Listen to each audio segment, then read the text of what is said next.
Pour moi, frère, je n'ai pu vous parler comme à des hommes spirituels, mais comme à des hommes charnels, comme à de petits enfants en Christ. Je vous ai donné du lait à boire et non de la viande, car vous n'étiez pas en état de la supporter. Maintenant même, vous ne le pouvez pas, parce que vous êtes encore charnel. Car puisqu'il y a parmi vous de l'envie, des dissensions et des partis, n'êtes-vous pas selon l'homme? 1 Corinthiens 3, 1, 3.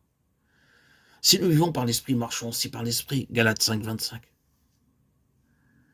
Paul a mis en parallèle le croyant devenu spirituel avec l'homme naturel non encore régénéré, l'homme psychique, en d'autres termes l'homme de l'esprit avec l'homme de l'âme. 1 Corinthiens 2, 14, 15. Il complète ici ce qu'il voulait dire. Il explique aux Corinthiens que quoi qu'ils eussent l'esprit, ils ne pouvaient pas dire d'eux qu'ils fussent spirituels, parce qu'il ne suffit pas pour l'être d'avoir reçu l'esprit, mais qu'il faut encore le laisser prendre possession du cœur et régler toute la vie. Ceux qui n'en sont pas encore là, ceux chez qui la puissance de la chair l'emporte sur celle de l'esprit sont encore charnels. L'homme passe ainsi par 3 phases successives. L'homme non régénéré, c'est l'homme naturel qui n'a pas encore reçu l'Esprit de Dieu. L'homme régénéré qui est encore un petit enfant en Christ, soit parce qu'il n'est que tout nouvellement converti, soit parce qu'il est resté stationnaire. C'est l'homme charnel qui subit encore l'influence de la chair. Le croyant qui est entièrement sous la domination de l'Esprit, c'est l'homme spirituel. Tout ce passage est riche d'enseignements quant à la vie de l'Esprit au-dedans de nous. Le chrétien nouvellement converti est encore charnel. La régénération est une naissance. À ce moment-là, l'Esprit de Dieu est entré dans l'esprit de l'homme, centre et siège de l'individualité. Il en a pris possession, il l'a renouvelé. Mais il faut du temps pour que du centre, il s'étende à toute la circonférence de notre être.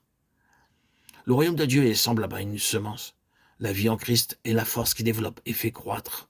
Toutefois, il serait contraire aux lois de la nature et à celles de la grâce d'attendre d'un petit enfant en Christ la force d'un jeune homme ou la riche expérience des pères.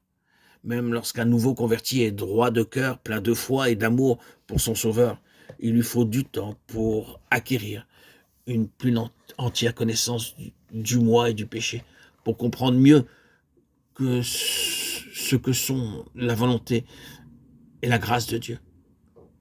Il est donc tout naturel que chez lui les sentiments soient vivement émus et que l'intelligence prenne plaisir à contempler la vérité divine.